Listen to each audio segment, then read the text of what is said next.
चलिए आज भारत के एक ऐसे इंजीनियरिंग चमत्कार की बात करते हैं जो करोड़ों लोगों की जीवन रेखा है।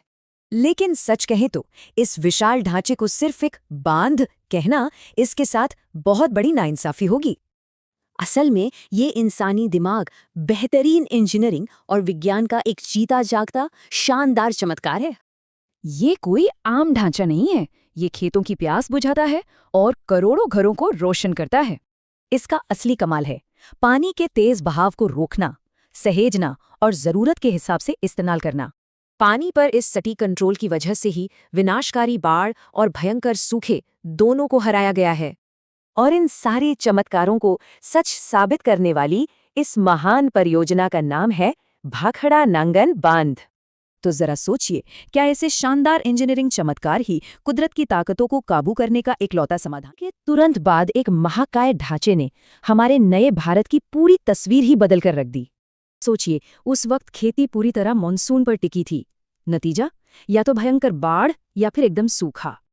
और सिर्फ खेती ही नहीं, पूरा देश तब पानी और बिजली के एक भयंकर संकट से जूझ रहा था। इस चुनौती से निपटने के लिए प्रधानमंत्री नेहरू ने ऐसे बड़े प्रोजेक्ट्स को आधुनिक भारत के मंदिर कहा। और इसी दूरदर्शी सोच का सबसे बड़ा, सबसे दमदार नतीजा निकलकर सामने आया हमारा भाखड़ा नांगल डैम। इस महाकाय सपने को सच होने में पूरे 15 साल लग गए। इसका निर्माण 1948 से 1963 तक चला। इसकी स्केल का तो कोई जवाब ही नहीं। जरा अंदाजा लगाइए, इस विशाल बांध की ऊंचाई 226 मीटर है। 226 मीटर मतलब समझ लीजिए कि ये किसी 74 मंजिला गगनचुंबी इमारत के बराबर पूरी शान से खड़ा है। सतलुज नदी का पानी रोकता हुआ ये कंक्रीट ग्रेविटी डैम सच में इंजीनियरिंग का एक लाजवाब अजूबा है। तो एक सवाल, क्या आज के प्रोजेक्ट्स उस 15 साल के बेजोड़ समर्पण और विशालता की बराबरी कर सकते हैं? समझते हैं कि आखिर ये विशाल ग्रेविटी डैम लाखों लीटर पानी का प्रचंड प्रहार कैसे रोकते हैं।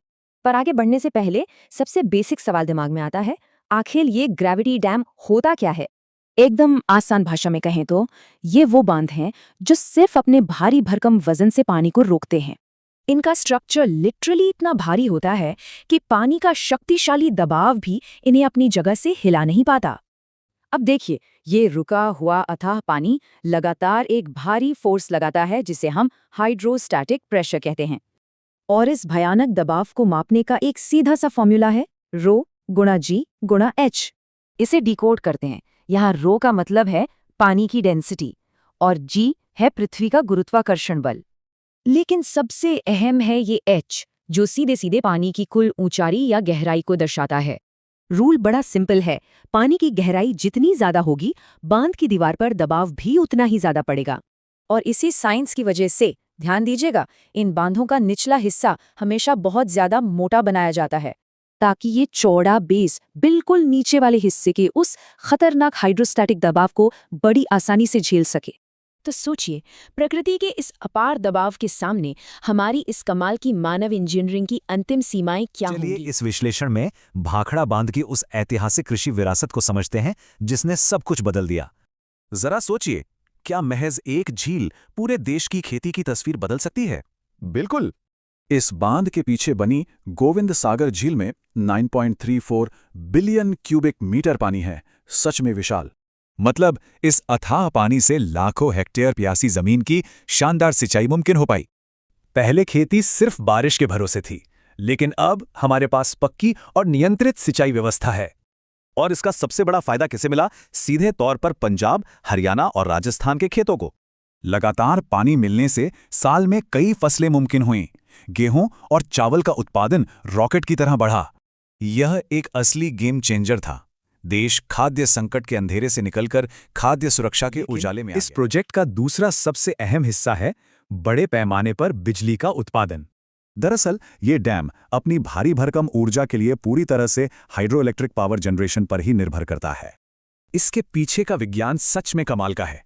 चलिए पानी के इस जादुई मैकेनिकल सफर को स्टेप बाय स्टेप समझते हैं। सबसे पहले जब पानी इतनी ऊंचाई से गिरता है ना, तो उसमें गजब की पोटेंशियल एनर्जी भरी होती है। फिर यही तेज धार वाला पानी पूरे दबाव के साथ डैम के विशाल टरबाइनों को तेजी से घुमाता है। और जैसे ही ये टरबाइन घूमते हैं, जनरेटर एकदम से एक्टिवेट हो जाते हैं और बस बिजली बननी शुरू। यानी पोटेंशियल एनर्जी बदली काइनेटिक एनर्जी में और फिर इलेक्ट्रिकल एनर्जी में, ऊर्जा परिवर्तन का एकदम सटीक फॉर्मूला। अब सोचिए, इस पूरी प्रक्रिया से आखिर कितनी बिजली पैदा होती है। ये आंकड़ा सच में हैरान करने वाला है। पूरे 1300 मेगावाट की क्षमता है ना, बिल्कुल अद्भुत। ये इंजीनियरिंग और विज्ञान का एक बेजोड़ कारनामा है। और इसका असली असर क्या है? ये विशाल ऊर्जा हर दिन लाखों घरों को बिना रुके लगातार रोशन करती है। तो सोचने वाली बात है, ऊर्जा का एक साधारण सा परिवर्तन इतने विशाल बुनियादी ढांचे को कैसे चलाता है। इस शानदार स्रोत का विश्लेषण करते हैं। देखेंगे कि एक विशाल बांध कैसे राष्ट्र निर्माण का शक्तिशाली महाकाव्य है। स्रोत की शुरुआत एकदम सिनेमाई है। सारा फोकस इस विशाल ढांचे पर, जिसकी भव्यता सच में मंत्रमुग्ध कर देती है। यहाँ एक शानदार विरोधाभास है। नदी का बहाव रोकना असल में देश की प्रगति को तेज गति देता है। सच में ये काफी भावुक विचार है। ये प्रोजेक्ट सिर्फ बिजली नहीं बल्कि लाखों सपने भी रोशन करता है।